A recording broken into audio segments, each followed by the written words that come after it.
On nous a tous servi le même plat. Fais de bonnes études, trouve un job stable, mets de l'argent de côté pendant 50 ans, et puis un jour, peut-être, tu seras riche.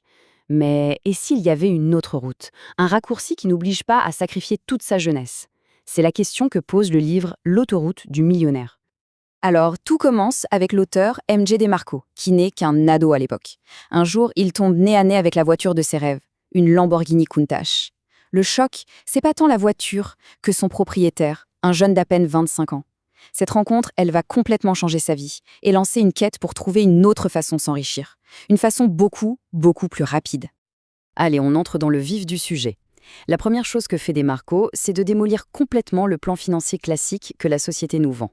Il a un nom pour ça, l'enrichissement lent, ou pour être un peu plus direct, la richesse en fauteuil roulant.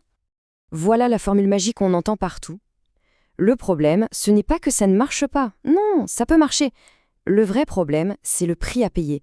Échanger toute sa vie active, sa jeunesse, son énergie, contre une vague promesse de richesse pour la retraite.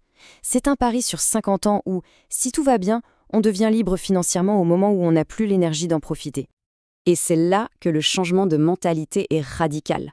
Sur la voie lente, le temps, c'est ce qu'on mise, c'est ce qu'on sacrifie. Sur l'autoroute, le temps devient le carburant pour accélérer à fond. L'objectif, c'est plus la richesse dans 50 ans, mais la richesse dans 5 ans. On change complètement les règles du jeu. Bon, dire non à la voie lente, c'est une chose, mais trouver l'autoroute, c'est une toute autre histoire. Pour DeMarco, le chemin a été tout sauf une partie de plaisir. Ça a été des années de galère, d'échecs et même de dépression. Franchement, cette liste parle d'elle-même. Après ses études, au lieu du succès promis, il enchaîne les petits boulots sans aucun avenir. Pendant que ses amis montent les échelons en entreprise, lui, il s'enfonce. Il vit chez sa mère, il accumule les dettes et surtout, il accumule les échecs. Et puis, il y a le point de rupture. Une nuit glaciale à Chicago. Il bosse comme chauffeur de limousine et il se retrouve coincé dans une tempête de neige. Il est épuisé, malade, complètement désespéré. Et là, dans le silence de sa voiture, une voix dans sa tête lui crie cette phrase.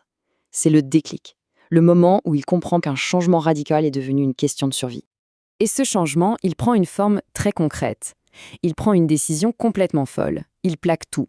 Il quitte le froid et la grisaille de Chicago pour le soleil de Phoenix, avec à peine 900 $ en poche. Pas de plan B, pas de filet de sécurité. Juste une idée.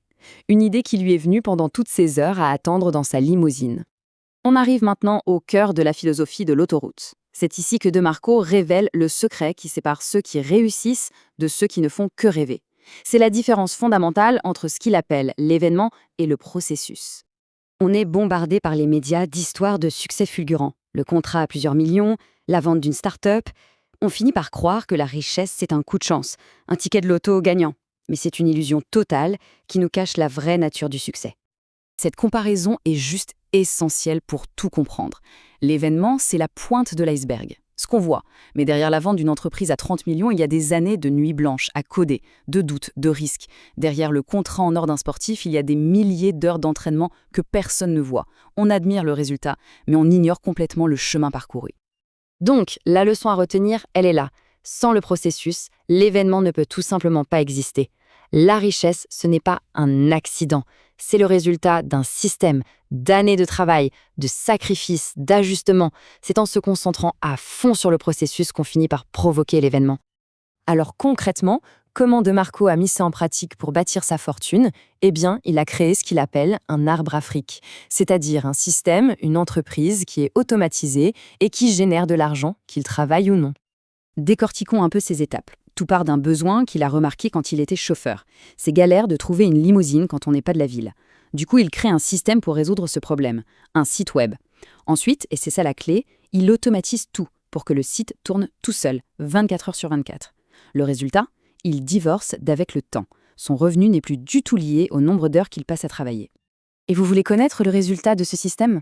Certains mois, son entreprise générait plus de 200 000 $ de bénéfices. Attention, on ne parle pas de chiffre d'affaires, on parle de bénéfices nets, dans sa poche. C'est ça la puissance de l'autoroute. Quand on arrive à ce niveau de revenu, devenir millionnaire, ce n'est plus une question de décennies, mais de mois. Et voilà, la boucle est bouclée.